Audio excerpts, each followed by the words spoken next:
Hi everybody, JunkshopLibrary here. I'm back for another episode of Improv Bible Study. Before we launch in to Genesis chapter 4, a quick correction from last time. I pointed out that the tree of life appears out of nowhere in the middle of chapter 3. Technically true, but not actually. It is actually referenced back in chapter 2.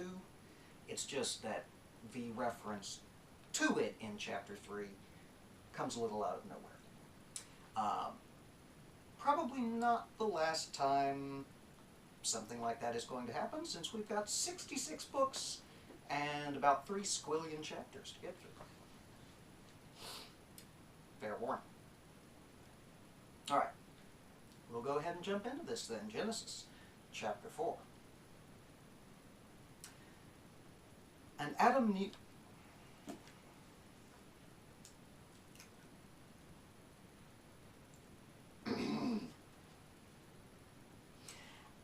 And Adam knew Eve his wife, and she conceived, and bare Cain, and said, I have gotten a man from the Lord.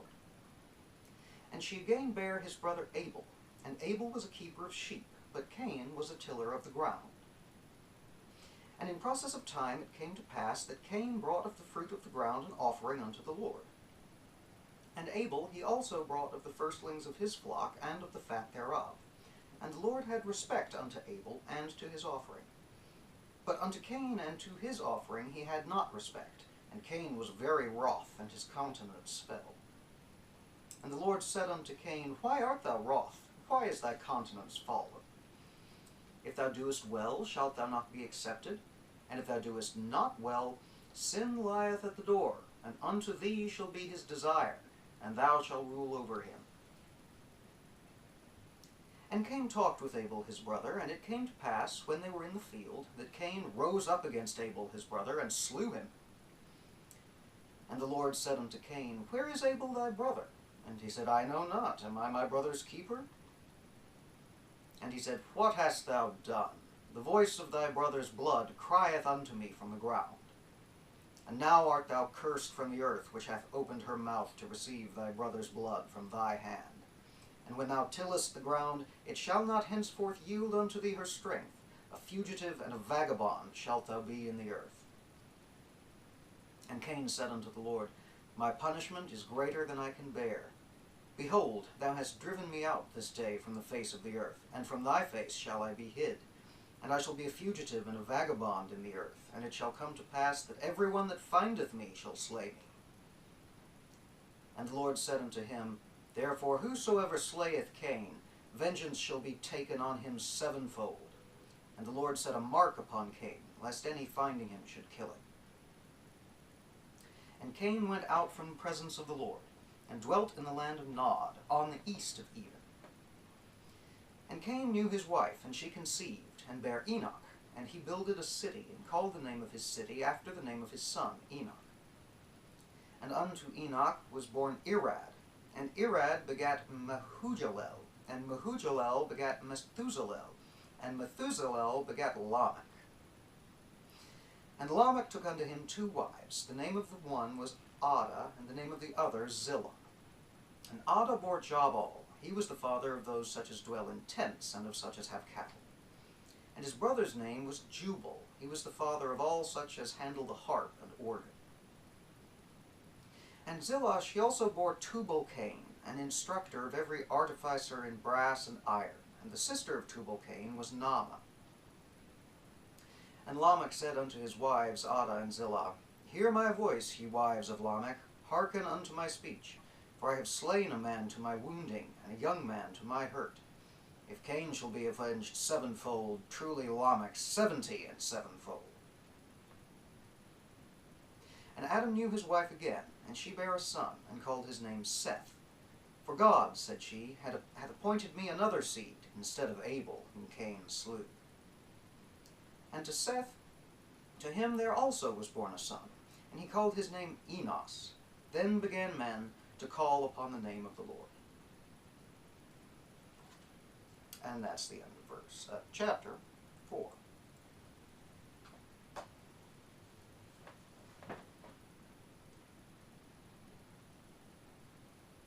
Well, so we've gone from disobedience to murder in the space of a page.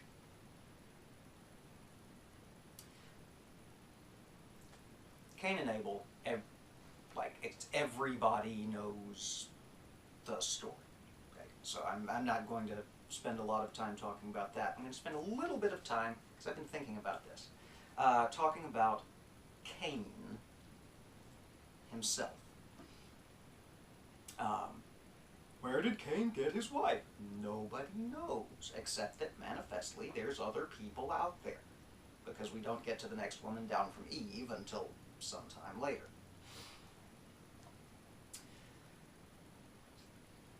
It can make for very interesting storytelling, this idea that Cain still wanders the earth, whether as Bigfoot or as a crazy farmer somewhere. A great, very strange movie from a couple of years ago called He Never Died that catches up with Cain in big city, 21st century America. They, of course, did it recently on Supernatural, but not, well, yes, on Supernatural, but not recently. On Lucifer, had Cain as a character.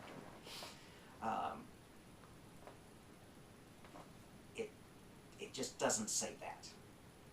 Now, I'm not here to say that if you take a character from the Bible for fiction, you have to follow the Bible story, because there's nothing sacred about this. I'm sorry, there's not.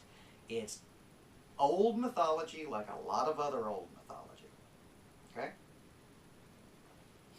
I just lost my place from gesticulating too much. I've been known to do that. But people who try to justify it and say, it says in the Bible, ye shall be a wanderer upon the land. Yes, it's a wanderer upon the land, not an immortal. This story of Lamech, Cain's 4-5 times great-grandson, who was the, as far as we know from the text, the second murderer in the Bible.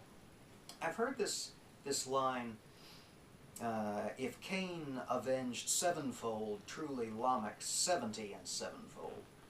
I've heard that explained a few different ways, either ranging from, because the original, the sevenfold curse was upon anybody who harmed Cain. Whoever slayeth Cain, vengeance shall be taken on him sevenfold. And I've heard it explained that Lamech now sees himself to be essentially beyond harm, because even though man has been warned against the danger of murder, he's done it again. So it's very short, it's very unclear. I'm not going to go full Interpreter's Bible on this, not least because I don't have one handy. And then we get into the first of many begats. So-and-so's son was so-and-such, who we never hear about again, except that so-and-such begat thus-and-so, who we never hear from again. Riveting reading, some of this. And then we get Adam and Eve's third son, Seth, and his son, Enosh, and then this weird little sentence fragment, the very last part of verse 26. Then began men to call upon the name of the Lord. And then there's a fairly obvious paragraph break before chapter 5 begins. Then began men to call upon the name of the Lord, as if they haven't been doing that already. Maybe the Yahweh cult has sort of died out as people move and beget further and further away from the garden. And maybe there's been some resentment which has now faded, and people are turning again to the customs of their grandsires. That's the best guess I've got.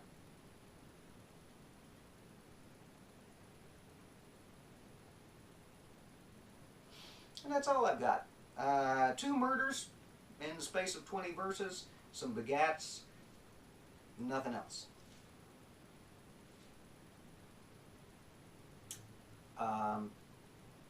Chapter 5 will be coming to you soon. I just don't have much to say about Cain and Abel and Lamech. It's, you know, yet another parable demonstrating the fallenness of this our broken world. So yeah. Thank you for coming. Hope you liked it. I think I've got this template thing figured out. Please click here to subscribe. I hope y'all are having a good time. I really, really am. And we will see you next time.